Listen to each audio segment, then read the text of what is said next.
na talaga ang diskarting Pinoy. Aakalain nyo ba na ang mga basura ay kayang maging upuan, lamesa at iba pang mapapakinabangan? Yan ang naging hanap buhay ng isang komunidad malapit sa Bulkang Taal. Narito ang report. Simulan natin ang aksyon sa patuloy na pag-alboroto ng Bulkang Taal. Maya't maya pa rin ang aktibidad ng Bulkang Taal ngayong araw. Sa pagsabog ng Taal noong 2020, nawalan ng kabuhayan ang mga residenteng nakatira malapit sa bulkan. Yung community ko sa Taal, na-displace. Dati, tour guide sila, tapos nagdadaing din sila ng mga isda. So, nung sumabog yung bulkan, nawala lahat yung livelihood nila. Naging emotional therapy daw ng mga residente ang pagbuo ng mga produkto gamit ang basura.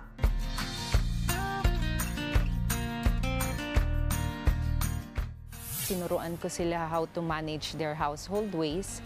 Tapos lahat nung basurang nakolekta nila o na-segregate nila sa bahay, yung mga recyclable, pwede nila ibenta yon. Hanggang sa maging daan ito para magkaroon sila ng hanap buhay sa tulong ng social enterprise na Junknut Eco Creatives.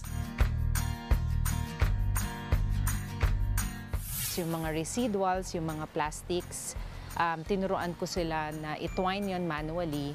Tapos hugasan muna nila, lilinisin, tatwine manually. Tapos yun yung binibili ko sa kanila. So para hindi na nila tapon sa lake yung mga basura nila or sunugin.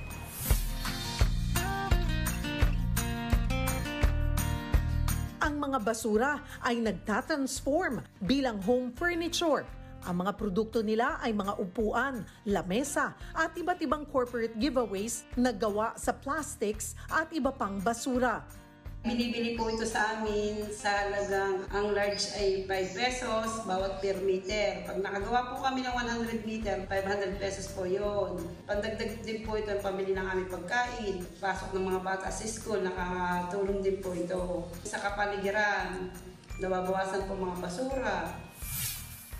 Hindi lang ito basta kabuhayan, nagkaroon din ng kamalayan ang mga residente tungkol sa tamang pagtatapon ng basura at pag-iingat ng kalikasan.